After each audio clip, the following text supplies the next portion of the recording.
Hi, welcome to the Sensible Project Manager Hangout. This is Hangout number 19. Today we are talking about PMOs.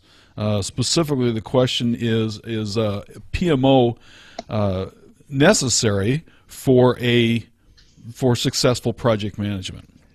I've got two people here who join me on the Hangout. Let's introduce them, and then we'll get going on things. So let's start with you, Daniel. Hello, my name is Daniel Kushner. I'm located in the Chicago area. I'm the project manager for MBX Systems.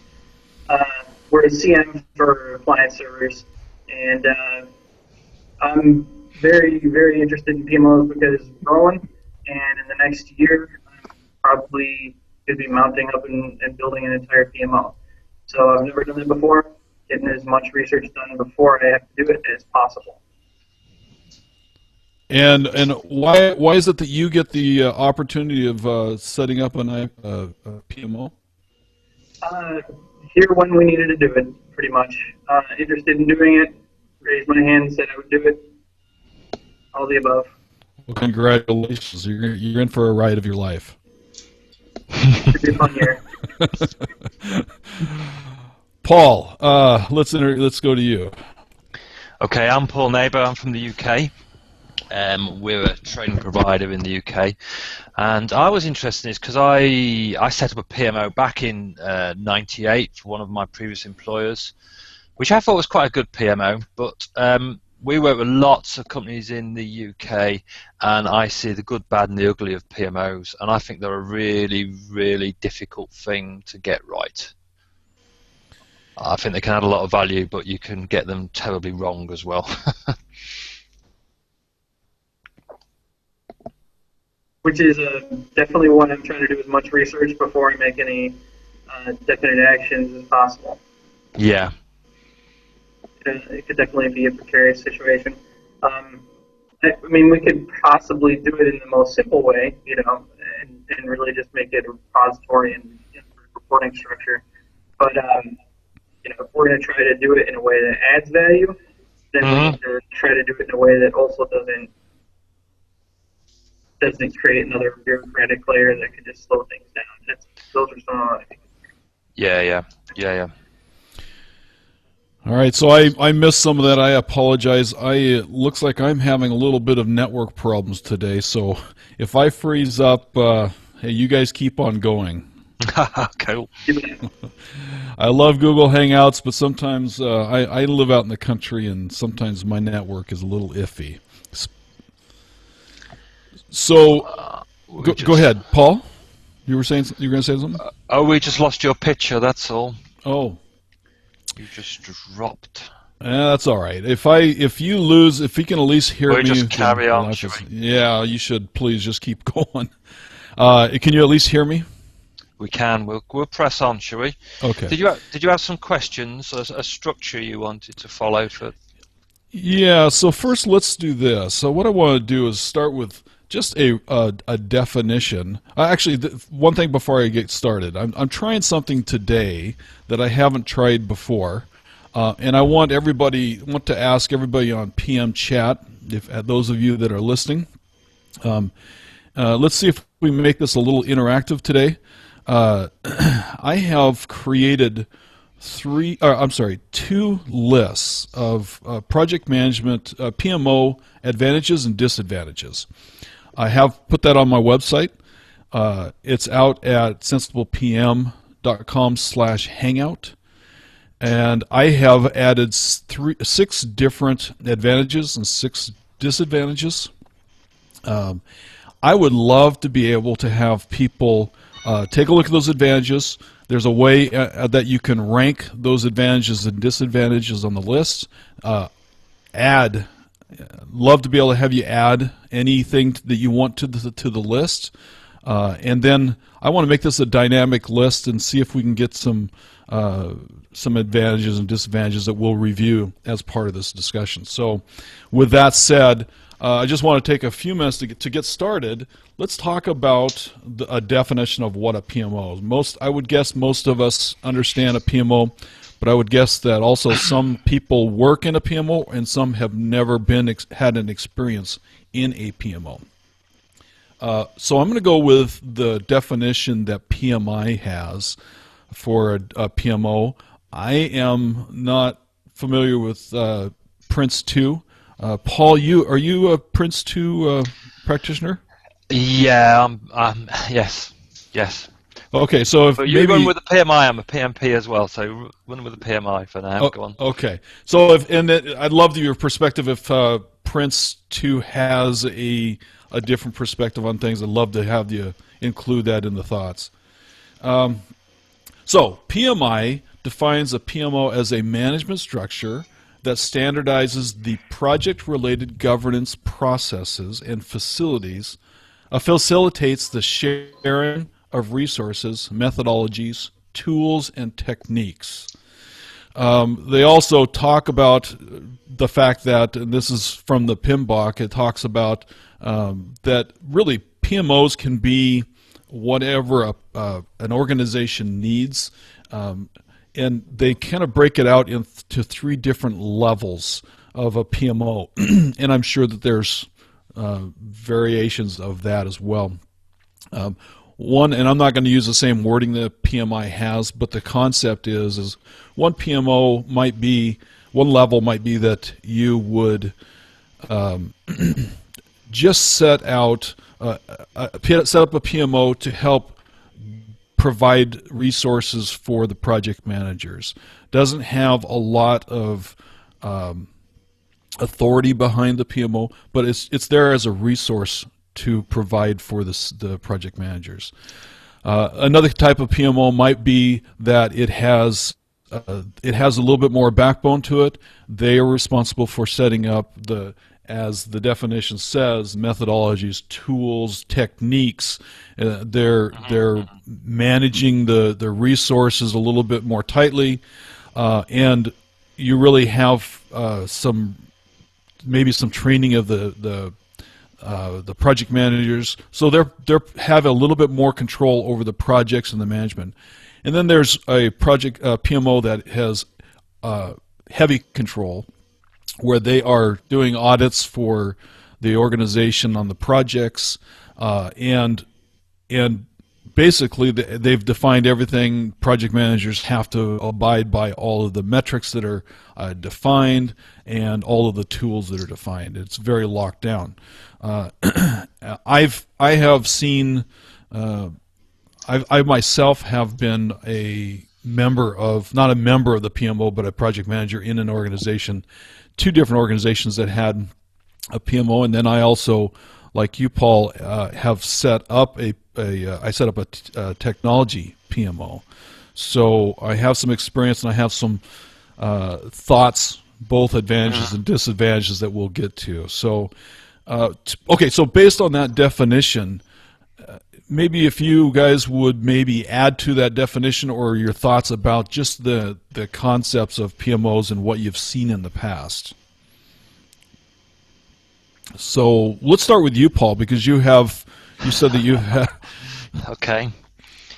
I think actually PMOs quite often start with your bottom type in terms of providing resources and support for the project managers, specialist skills, estimating and risk and planning, for instance, that the project manager doesn't have. And then they grow into methods.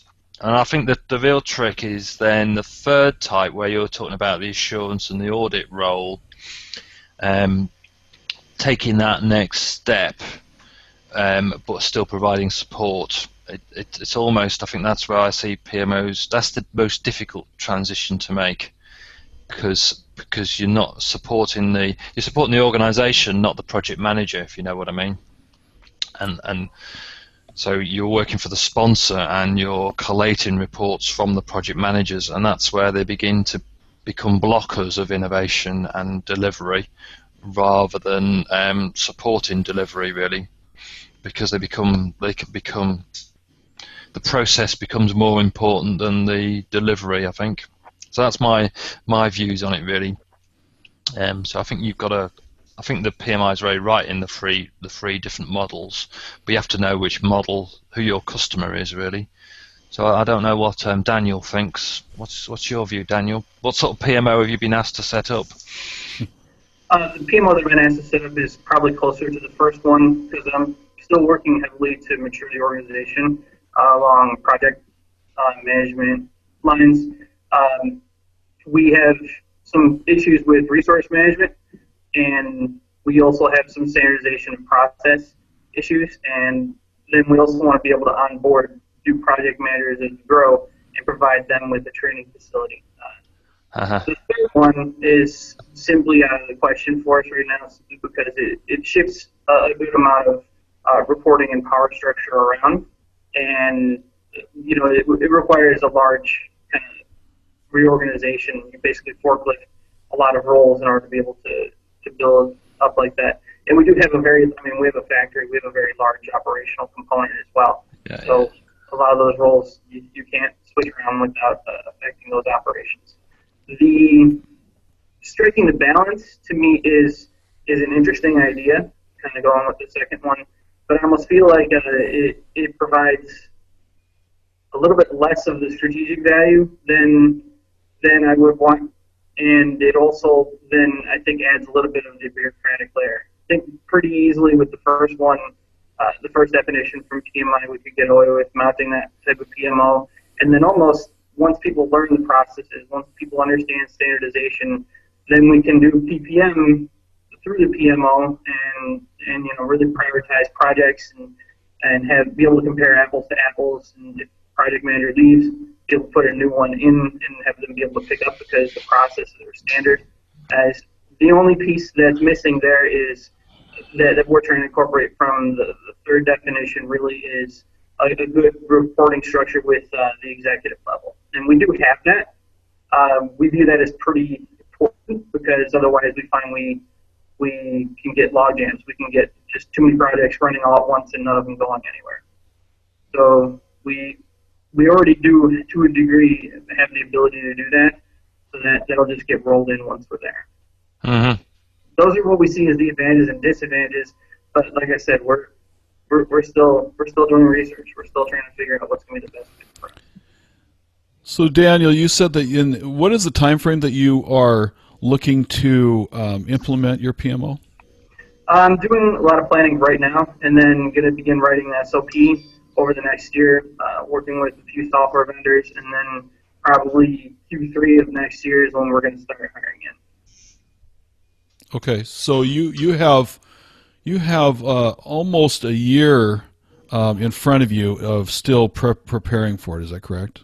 Yes, it's a year to get it right or a year to get it wrong. Wow! Oh yeah! Oh, luxury. Well, I will say, as one, and Paul can share his thoughts as too. As I mentioned, I set up. I'll explain the situation I had when I set up a project management office. I got to an organization that it was a mess, and I think I've explained a little bit of this in the Hangout before. They didn't have any good software development methodologies. A developer would take a requirement from an end user, code it up, and dump it into production. And as you can imagine, things were breaking all over the place. They did not have a good understanding of project management in general. When I was hired, I was brought on not even as a project manager. I had the project management experience, but they didn't. I was going to be the director of development, and when I saw the state that we were in, I said, "Hey, we've got to get some structure in this." Yeah. And so we actually it took a lot of education to the organization on what a PMO was about. And getting it set up, defining the SDLC, all of the. I mean, we were setting up not only PMO activities, but all the development methodologies as well. So, yeah, it was a fun ride. So Paul, what was your experience in setting up? You said you set up one up? Yes, it was on. It was actually embedded software for rail engineering, controlling trains, and it was exactly the same as you described, Mark. There was no structure, no reporting process, very chaotic situation, and I just think the basics. You look at the PIM book, and it's got lots of great processes in there, but we just started off with the basics, like standard reporting process, and actually having progress meetings. Which for a load of R&D engineers, you think, well, that's not rocket science, but actually it made a huge difference, having a plan, helping people prepare their plans. But we ended up with training, really. We ended up training people and putting them through some Prince 2 we actually used. It doesn't really matter. And then some simple templates and a simple process. And it was very successful, so very much the same sort of journey you went through, Mark. But I didn't laugh because I think we had about a week, and then I went to my first customer meeting. Oh. It wasn't that. I think Daniel's got almost too much time to think about it, really. My boss said, right, you got a week to get ready, and you've got a meeting with the customer. Oh, yeah. So you were just thrown right into it. Yes, that's right. It was just go, But then a smaller outfit, I suspect. We only had 120 people, so it wasn't. You've probably got more people to corral to organise. So Daniel, how many project managers do you have in the organization that you're setting this up for? 3. There will be 3. We have. We're a medium-sized organization, but hopefully, we're continuing growing, and then we have the scalability built in to keep on adding additional project managers in without there being too much pain. And so with that, one of the things that we're trying to do already is we're trying to talk to people and give them some education, give some people who are interested, just a formal background, at the very least, understand the psychology behind the PMO, so that way they're more receptive when some of those pieces start clicking into place. It'll definitely change things for engineers and how they report in, how they are able to track some of their work, and that's that change can be. You guys probably have worked with dozens of engineers over your careers. They don't like to change once they find something that's working for them. So you want to make that as gentle a process as possible. And also, we don't want to, even though it's a relatively small footprint, you can still pretty quickly create a lot of extra busy work that reduces productivity for all these guys, for the project managers, for the resources, and trying to strike that balance, really. You're looking at it the right way, as far as I'm concerned, Daniel, because and we'll get to the details here, but I see a PMO, and I see a lot of benefits, a lot of great things that can come out of PMO. But as Paul had mentioned before, it also, if you're not careful, it can get to the point where it almost ties project managers' hands, and I think your productivity goes down. So there's a good balance in making that. Before we get into more of the My advantage, I apologize. that's all right. Before we get into more of the advantages and disadvantages, I'm just curious about Daniel. One of the things that when I was setting up a project, the PMO, one of the biggest challenges that I had was not necessarily with one of the biggest challenges was not necessarily setting up the processes and so forth. It was the education specifically for the management team. Management team in my organization had no clue about project management, and especially about PMOs and how that would be managed. In your case, Daniel, do you have at least some buy-in and understanding on the management level for a PMO? Yeah, I do.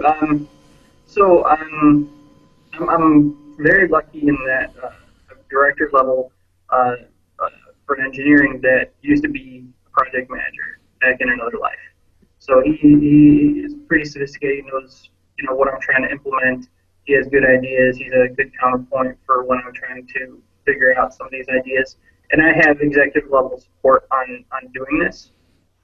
And I expect that I'll come into some resistances as things start to click into place, simply because some of them they do support it. They don't understand that it's going to mean that the squeaky wheel doesn't necessarily get oiled anymore. One of the things that they're planning on using this for is to make sure that the projects that really are going to fit along with our goals are the ones that we're going to go for. And some projects now, it's not necessarily that way. Sometimes it's the most effective person who is trying to get their project authorized and going. It's whoever speaks the loudest, right? Whoever speaks the loudest, yeah. So that's also going to be a bit of a cultural shift right there. Okay. Agreed. Well, you're going to have a great time doing this, and Paul, as Paul said, neither one of us had the opportunity to have the kind of planning you have, so maybe you'll do it right. Yeah, we're pretty good at planning here. We have a pretty good vision for the future, and thus far we've been able to stick pretty well to it. So we at least understand how to plan new initiatives and roll them out, and this is no exception. It's just a piece that makes sense to add in, and we're going to give it the right amount of research, the right amount of time to develop. But we're not, we don't sit back and let things just happen. We're going to be testing things out. Good idea. Good idea. I went to a talk once in Bristol at Hewlett Packard, and they had what they called a virtual PMO, and it was really interesting. They basically act as a little hub, and what they allowed the project managers to do was to suggest ideas to improve, and then they sort of shared them across the network. So it wasn't a PMO that sort of imposed its authority on the project management community. It was sort of run by project managers part-time in a sort of virtual way, and it was one of the most inspiring little talks I've ever been to. Because they'd go to the executive and say, right, well, we as a community want to do this, and it was amazing. So I think that energy and drive can make a huge difference. So in getting people involved, the PMO serving the community of project managers rather than sort of dictating to them. I think that's the trick. Mm-hmm.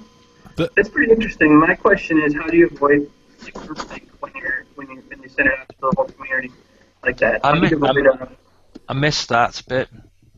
How do you avoid groupthink if you send out decision making to the community like that? There wasn't. It wasn't decision making. It was. They had little mini conferences and little get-togethers, and basically that someone would come up with an idea. Groupthink. Well, along that line, I think there's a lot of value in the group think, as long as like Paul's alluding to, it wasn't a group decision, right? It's getting the concepts out there, getting people to share the ideas of what should do. Leave the decision making up to however your structure is, but if you're able to get them engaged, then they will buy into the PMO concept, earlier and build it. Ideas. Yes, exactly. If you harvest those ideas, then I think you'll have a lot more engagement and involvement from the PMs as well as other stakeholders in the organization. Mm-hmm. Yes, and so I think they've done the trick. So quite often I see other PMOs that sort of impose their will on the project managers, and they get a pushback. But this little group had done it the other way. They'd sort of convinced the project managers to lead it, and they were sort of facilitating the change. It's probably slower, I think. It's probably a slower process, but actually was more successful in the longer run. I don't know what your experience is, Mark, of working with PM communities. Yeah, as I said, I've been also a project manager in a couple of organizations where we have PMOs at a more of a mature level, I guess.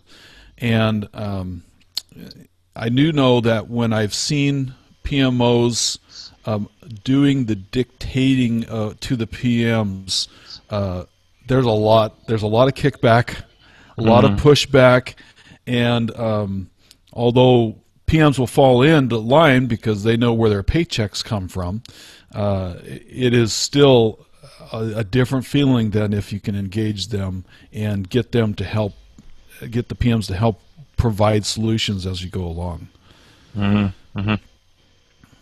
Yeah, how do you strike that balance between standardizing and limiting the ability for them to come up with good ideas for their specific situation? Well, let us make sure that we're very clear. Those that are in the project managers, they will be pushing back, and other people will be pushing back. You'll get that. There's no doubt about it. But there seems to be a point as you're rolling these things out that things start clicking for people, and they start to say, "Oh, hey, I do see the value in this." And also, one of the things I found helpful is if you can bring, as you mentioned that there are some hires that you're going to be doing. If you can bring in people that have had experience in PMOs, that will go a long ways because they can also, carry the baton and be one of the cheerleaders for it if they are have seen benefits from a PMO. Yes, I think the business model for the PMO team is to be internal consultants, really, rather than in the line. So they're for supporting the project managers to perform. I think that has to be, the project managers are your customers, really, and you have to serve them rather than and make their job easier rather than making their job harder, really. I'm sorry. Let's change this. Let's go to. There was a good question that's asked in PM chat. Question number 3 is: what do you believe should be the mission or purpose of a PMO in the organization? And I think that's an important question, especially as Daniel, for you, as you start thinking about what you need to do, what kind of a PMO, how you're going to set this up, understanding what that mission is. What the purpose of what you're trying to do, the problems you're trying to solve with setting up that PMO. I think that that's an important part of it. If you understand that, just like on a regular project, if you understand the vision or the scope of the project, then you can actually develop a PMO that will help solve a problem as opposed to causing problems. Thoughts on that?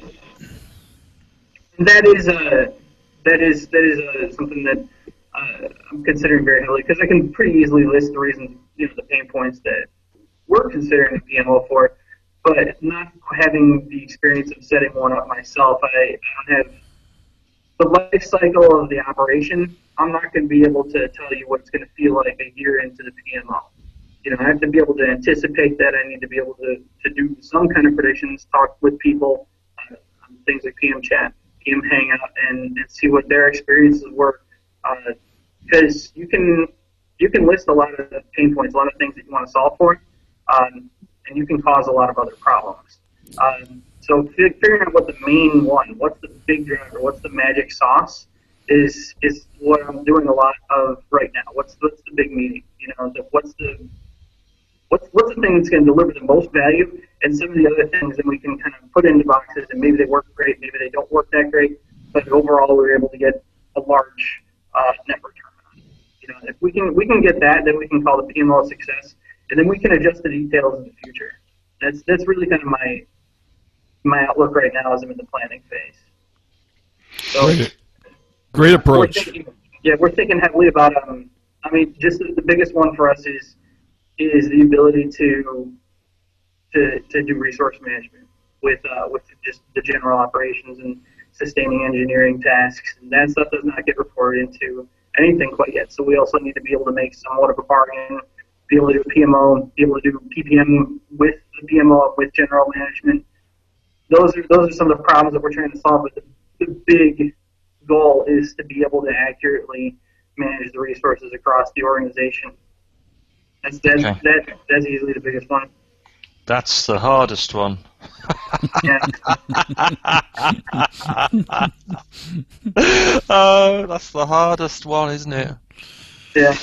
If The we forecast. if we can't get that one, then we need to be honest with ourselves and decide if we need to do a significant PMO or if it's just going to be for training and documentation and standardization. Okay, so what you want is a demand curve, a supply curve, showing what's your forecast demand across the portfolio of projects, is it? Mm. Yeah, that's a pretty good summation of it. That's a hard problem, that one. I don't know if you ever, has anyone ever, I'd love to meet someone who's cracked that. I've tried a few times. Yeah, that could be definitely a challenge. Yeah, I've Well, got a client who's trying to do that at the moment. Well, the good thing is How are you sorry, how are you going to, what's your plan, Daniel? What were you thinking of tackling that, or are you still scoping it? I'm still scoping it. I'm also meeting with some software vendors and deciding if we want to roll our own to be able to do something like that. Some of my research took me to a paper by Gartner, their Magic Quadrant on PMO software, which you take with a grain of salt because they're reviewing off-the-shelf software. But a good thing that they had to say there was you never could be able to measure everything that everybody is able to do, right? So you can't get it all the way down, and you can't predict the future. You don't know exactly what's coming in. Although we're in manufacturing, so we do have, we get orders months in advance, and we know what technology and what resources are going to be available. We don't necessarily know what's going to be coming through our front door either. Yeah. But we can historically look back and get some ability to estimate and try to find the sweet spot. And that's actually what they recommend is instead of trying to granularly figure out every single piece and what it's doing at any given moment and what it's going to be doing, trying to kind of see where the puck is going to be, to quote Wayne Gretzky, and do a little bit of predictive analysis to see if you can get at least a decent fit for that. Because otherwise, to also go to that granular level, you end up slowing down a lot of processes. So that's where my mind space is at right now with it. It shifts day to day, though. Can I ask you a question? Yeah. Why do they want to know the resource demand? For planning, simply because with our engineers, we need to know if we're going to be able to handle it with our current workload, with our sustaining activities, and what we expect to be doing, year over year, to be able to handle growth, to be able to handle the increased project load that we keep seeing. That's handling the resource demand is important because we can't just add people in and have them get going either on that side of things. We add them in and they're not effective for a good amount of time. So we need to know as much in advance as possible. And are some resources more critical than others? Absolutely, some resources are more critical than others, and the good thing is right now we're well staffed up on those. So we're at least the first tier bottlenecks that we run into, the most valuable ones, we're able to bypass that. We do run into other things but we have ways of muddling through that we would like to avoid. We'd like to not have to continue muddling through, and we think we can solve a good amount of that with planning. Because it causes pain throughout the organization when something gets delayed when we run into one of these large bottlenecks. And usually it's something that we could have solved if we had a better idea of what was coming. Yeah. And how many resources have you got? Different types of resource families, resource groups. Our resource groups, we currently have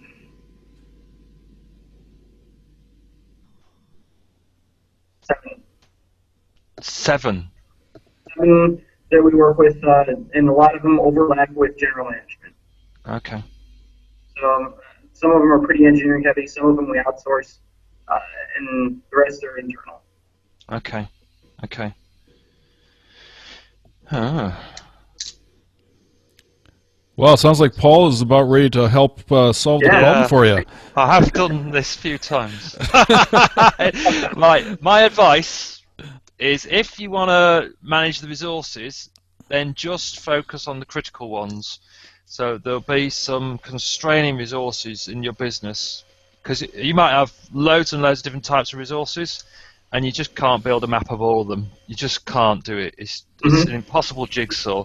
So what you have to do is say, what are the constraining resources in our business, the things that really, the ones, if we had a cloning machine, we'd clone, and just focus on answering the question for those, and then the rest will come from that. But I've got another client who actually makes, is food supplements a big business in your, bodybuilding supplements? This small company make bodybuilding supplements, right? And they've got 300 products to launch this year, and there's only 6 of them. Oh my goodness! So you can't smooth it all out. You can't do a resource plan for everyone, but you just choose the key resources and focus on those, and let the team managers manage the rest. So it might be warehousing might not be that critical. So let the warehouse manager worry about that, but it might be that design is the really critical.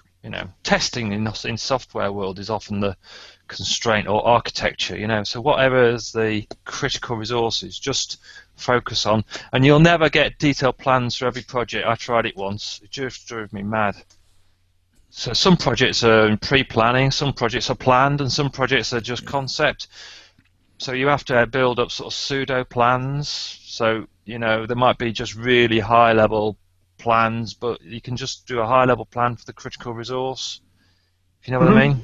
So the project might only be in concept, but you can still do a rough outline for the critical resources to help you try and data crunch it. So you're never going to get a perfect model, but you'll get close.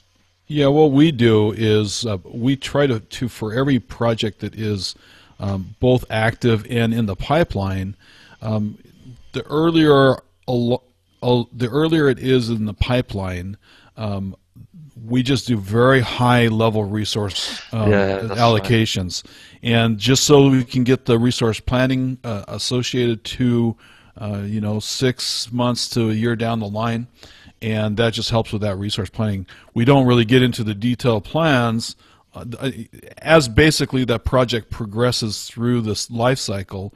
The plans just get more detailed. And by the time you get done with the planning phase, then you really have a good solid plan. But from a resource point of view, if you get those early plans put together just from a resource point of view, that will help with that resource planning. Yeah. And do you do those in a tool, or do you do it in Excel? Where I'm currently at, we had this huge resource plan Excel spreadsheet, and it was so big that it was crashing all the time. And we it's like the world's biggest website. we recently, I guess about a year and a half ago, we implemented Clarity into the organization, and using Microsoft Project as the front end. So we use those tools today in the current PMO that I'm in. We have something like there's 25 or 30 project managers in our organization. Okay. And how many projects? Oh, there's thousands. There's I think there's 350 that are active. Okay. So. And was it useful doing it in Excel first before going to a system, or do you think it would be best to go straight to a system? It's interesting because if you ask some of the project managers today, they would like to go back to the spreadsheet. Yeah, I often figure it's worth trying it in. That's why I would suggest Daniel does. He tries it in a spreadsheet first, and then once he's figured out what he wants to do. Pardon? I'm in a spreadsheet right now with it. I do PPM. Yeah, you need to break the spreadsheet. Once you break the spreadsheet, then you and then once you broke the spreadsheet, you go and spend £1 million on a tool. If you just go straight to the tool, I don't know. You don't know what you want. It's just, if you can't do, fantastic. Well, that's your mission then. That's all you've got to do then. That's what my advice would be, Daniel. Just do. So the spreadsheet till it breaks. Yeah, just do that resource management. That's what your sponsor wants, and the rest of it will come, won't it? If you do that, if you deliver what they want there, then it'll drive you to do the rest, because you'll have to have a standard life cycle and tools and techniques and methods and resources and training, and all the rest of it will just come. I think, would it? Right. Well, and quite often that's where the sponsor really gets the benefit is the resource management. Yeah. Yeah. Let's go. I want to talk through the advantages and disadvantages because I think that there's talking points. We've talked a lot about the advantages, but there's also a lot of disadvantages. Let's start with the advantages because we've talked a little bit about those. The ones that I thought of ahead of time, and there are so many of them, and that's what I'd love to be able to crowdsource this list. This list, actually, I did this with Listly, and you can actually, everybody can add to the list, and so I encourage everybody to do so. Just go to that list, add additional advantages, and you can actually vote on it to see which things are most important. Listly. Listly, yes. Listly, wow, that's a new tool. It's pretty cool. You can take, and those, in fact, I'll throw it out here. Those that are in PM chat or anybody, if you have a blog or you have a website, you can take this same list and then embed it on a page or a post, and it will update the same list. You know, you could have 10 people that are have it posted on their website, and it'll update the same list. So it could be a pretty interesting set of advantages and disadvantages. So the first one that I had was project prioritization. One of the great advantages I think you have with a PMO is if you can understand your portfolio and begin to have the discussions of what projects are important and which are the ones that we'll do if we get around to it. And a lot of that is based on having that discussion with what the value is to the business, and quite often a PMO can help drive that conversation.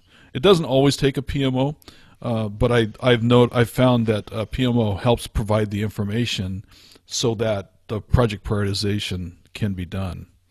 Thoughts on that one? Yeah, we're able to do that right now without having PMO mounted yet. We're able to do it's somewhat taking what's subjective as far as people's opinions and trying to boil it down into kind of a collective science and trying to figure out what the impact of certain projects is going to be, which ones are going to have, what window they're going to actually get delivered in, when resources are going to be available. And we're able to right now do a pretty good job of almost triage of projects, and we're able to take a look at the stuff on the bottom of the list and cut it to make sure that we're not doing work on things that fall significantly below the line. So good. There's a lot of Excel too. Good. Paul, thoughts on the prioritization of projects? Every project's a priority, isn't it? No one ever wants to be bottom of the heap, do they? We were with a client on Tuesday in the defence sector, and they were saying we're going to triage our projects. That was a new one, and some of them are going to go to the bottom of the heap. And I was going, well, who's going to tell the poor customer that their project's at the bottom? At the bottom. Yeah. And then they just say, well, who do I have to phone to get my list project higher up the list? Or pay off, right? Yes, I'm voting that one down, actually, on this list. Yeah. Okay, good. Yeah. Make it active list. The next one I had was process standardization. To me, this is one of the benefits you get from a PMO. However, if you take it too far, it can also be a disadvantage. So, but the fact that if you can get multiple project managers using the same kinds of processes that are feeding the kind of information up on the projects, I think that there's some benefits that you get from that. Yeah. As long as you provide some flexibility. Yeah, then you can have someone. You don't have a single point of failure with the project. In the project manager, and you can switch someone in and out with minimal amount of pain, and you can compare projects to each other and know that you're actually looking. Yeah, it gives you consistency, doesn't it? Yeah. Yeah. Good point. Good point. Consistency. But so long as you got this like level 1, level 2, level 3 thing, so the smallest project doesn't get weighed down with the let's chuck the whole pinbock at that little. The poor project manager's going, oh. Yeah, so that one's getting a vote up. We're going to vote that one up. Okay, the next one I have. The next one I have is improved management of resource allocations, and this one we've talked a lot about already. Yes, we're voting that one up. Okay, good. Let's move on because we have time constraints. Improved project matrix. This one sometimes drives me nuts, but I concur that project matrix are important, and if we can understand those matrix, what they are, and you key in on the right matrix, then I think there's some benefit there from a PMO. Yeah, I think this one can tie into the standardization piece as well. If you're standardizing very well and using the same metrics to measure stuff with, then you can be confident when you're getting that 10,000 foot view of everything that the data you're looking at is real. Yeah, we had a hangout a couple of weeks ago. I don't remember which one it was and who brought it up, but the concept was that when you think about metrics, if you ask the question of what it is that you want to solve, and then you ask that question, you develop your metrics around that, then you can begin to get the right metrics that you're measuring. Yeah, there's a saying, isn't what measured is what gets done. Yes, and so if you measure the wrong things, you might be doing the wrong things. Yes, yeah. But I do know some projects have got like 50 key performance indicators, which yes. makes me nuts. that could drive you nuts. Yeah. Okay, the next one I have is improve predictability of project delivery. Oh, can't we make that number 1? Oh, I tell you what, this one for the projects, the PMO that I set up, this was a huge one for my sponsors and stakeholders. The fact that that if you can be predictable on your delivery, then management will get off your back, basically. Yes, that's right. No surprises. By that you don't mean we can predict this project's going to take twice as long and cost twice as much. You don't want that. Yeah, particularly rubbish. Yeah. Yes, okay. That's important. Yeah. You like that one, Paul? Yeah, we like that one. Okay. Yeah. That's what Daniel does. I definitely want to improve the predictability of project delivery. That would be huge. It's not. I don't think it's front and center as much for executives. I think the next one you're going to list off is more what they're thinking, but it's big. Improve success rate. Yeah. But I mean, predictability. We joke apart, but if you knew that consistently you were 10% over budget, so this is what Bent Flyberg's done, hasn't he, on his mega projects and risk? He says consistently they overspend by 76%. Therefore, just add 76% to every project. And if you still want to do it, then that's good. That's okay. Yeah, I think the next one's good. Do you want to go to the next one? The next one is improve project success rate. If you look at the studies, there was actually a study that was done, and I'm sure there's been plenty of others. There was a study done by the Standish group in 2009 that reported that having a PMO was one of the top 3 reasons that you can increase your success rate. Yeah. Yeah, that's a big selling point for the organization. If it can improve success rate, it can obviously see, benefit, return on investment. The way that you're going to view the project management office is not as overhead, but rather as a revenue generator almost, simply by improving the success rate. The challenge is that you have a lot of other environmental factors, including systemic market factors, that can impact that as well. And it can be pretty tough to very sensibly drill down and say that you have or have not improved the success rate. At least that's what I'm looking at right now. Yeah, that's right. I mean, that's the problem when you've got to get some measures for your PMO, and you'd like to demonstrate success, but actually so many other factors influence it, don't they? How would you prove project management works? Without the PMO, would it have been less successful or more successful? It's really hard to measure, isn't it? Yeah, that is. All right, so we do need to probably move on, but is there any? I'm sure that there are a lot more advantages that we can throw out. Is there? Each one of you have a specific No, I think one? that's a good list. That's a good list. Okay.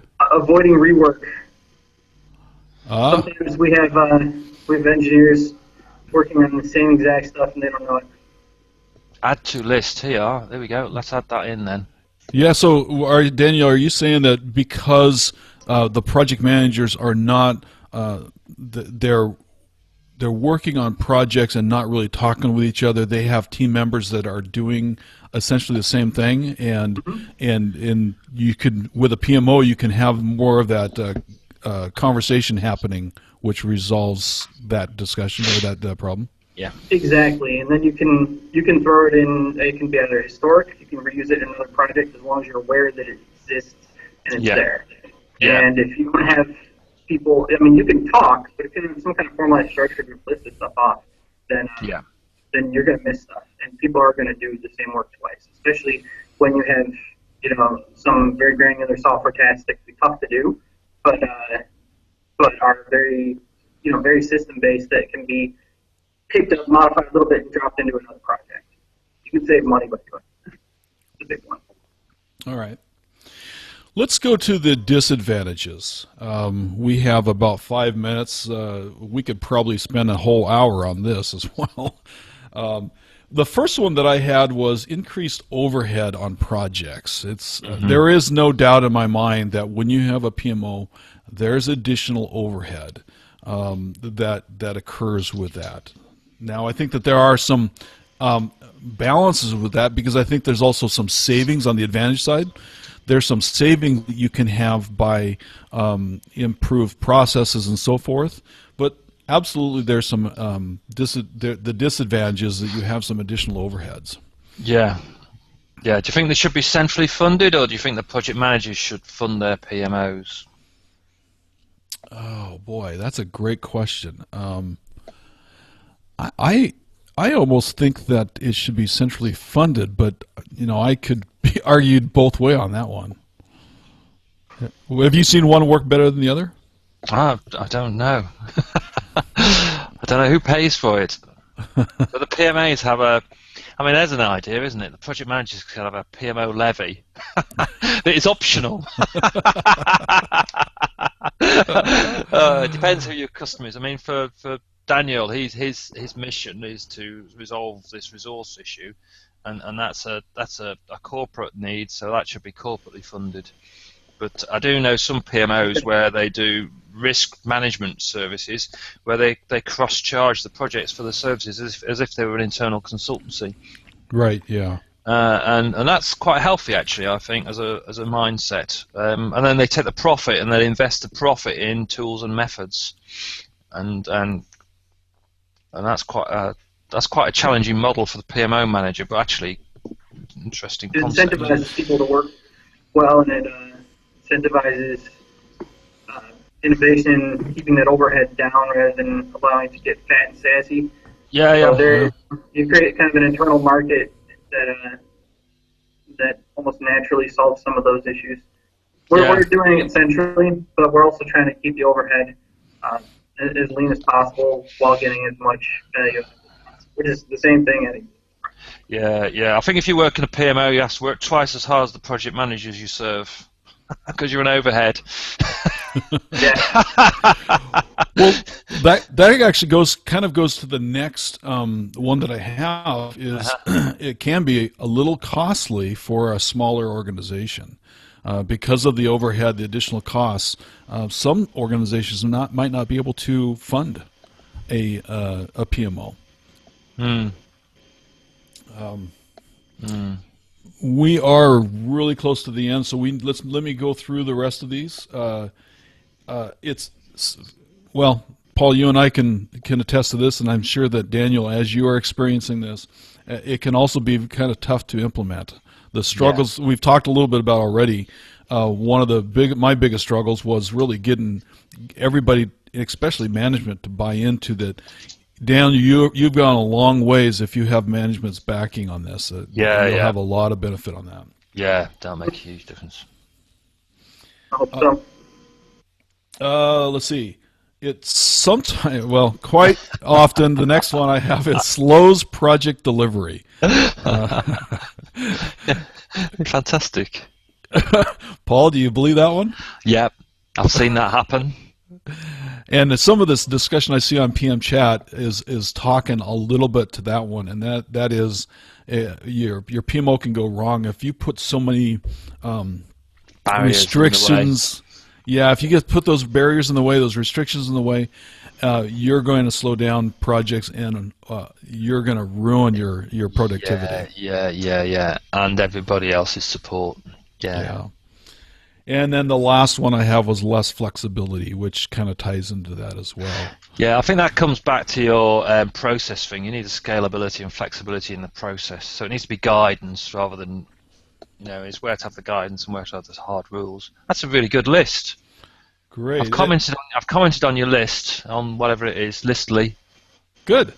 Yeah, and if you want to add some, like I said, or Paul, I know that you have a website. If you want to take these lists, put them on your website. Okay, yeah, I'll do that. It'd be a great thing to do. All right. Well, hey Daniel, I've got to say you are the one that spurred this comment, this topic on because of your comment a couple of weeks ago saying that this would be a great one. I hope that you've gotten what you wanted out of this. Absolutely. Thanks for having me.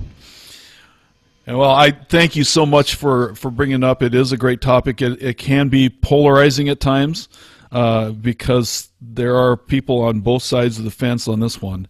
And I wish you luck on it, Daniel. And it looks like if you reach out to Paul, he'll help you set it up. You're a long way away from me. I'm sure you'll find someone much more local. Paul, thank you.